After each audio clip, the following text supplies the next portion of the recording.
When we think of ancient Egypt, we imagine pyramids, pharaohs, and golden tombs. But behind the monuments was a powerful military one that helped Egypt become one of the longest-lasting civilizations in human history.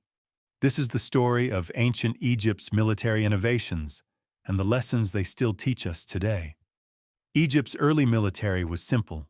In the Old Kingdom, around 2700 BCE, soldiers were mostly farmers called up during wartime. They carried spears, axes, and shields made of wood and leather. There was no standing army, no real military elite. But that changed when outsiders began to challenge Egypt's borders.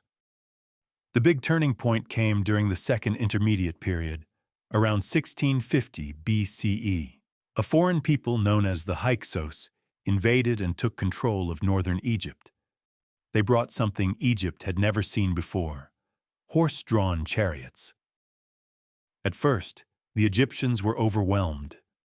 Their bronze weapons and old tactics were no match for fast-moving chariots and composite bows. But Egypt didn't just fight back, they learned. The Egyptians studied the Hyksos weapons. They adopted chariots and made them better. They redesigned the chariot wheels for more speed and added archers to increase firepower. By the time of Pharaoh Ahmose I, the Egyptians had turned the invaders' technology into their own advantage. They pushed the Hyksos out and launched a new era, the New Kingdom, Egypt's golden age of military power. Under pharaohs like Thutmose III, Seti I, and Ramesses II, Egypt expanded its influence deep into the Levant and Nubia. Their armies were now professional, organized, and well-equipped. They used bronze swords, scale armor, helmets, and refined chariot tactics. Egyptian chariots became lighter and faster than their Asian counterparts, used not just for speed, but as mobile platforms for archers. At the Battle of Megiddo, around 1457 BCE, often considered the first recorded battle in history, Thutmose III used surprise and speed to defeat a coalition of Canaanite kings. He then recorded every detail of the campaign on temple walls. This wasn't just war, it was public messaging, a legacy of military prestige. But Egypt's military success wasn't just about tools. It was also about adaptability. As threats evolved, so did the army. They recruited mercenaries, Nubians, Libyans, and Shurdan warriors. They improved supply lines and logistics, building roads and depots for long campaigns. And they used diplomacy alongside warfare, forming alliances, marriages, and treaties like the famous Treaty of Kadesh with the Hittites in 1258 BCE, the oldest known peace treaty in history.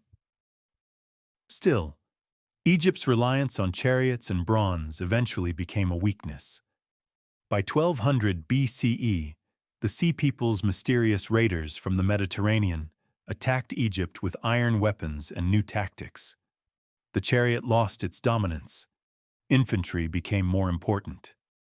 Egypt barely survived the assaults, and though Ramesses III repelled the invaders, the empire never truly recovered.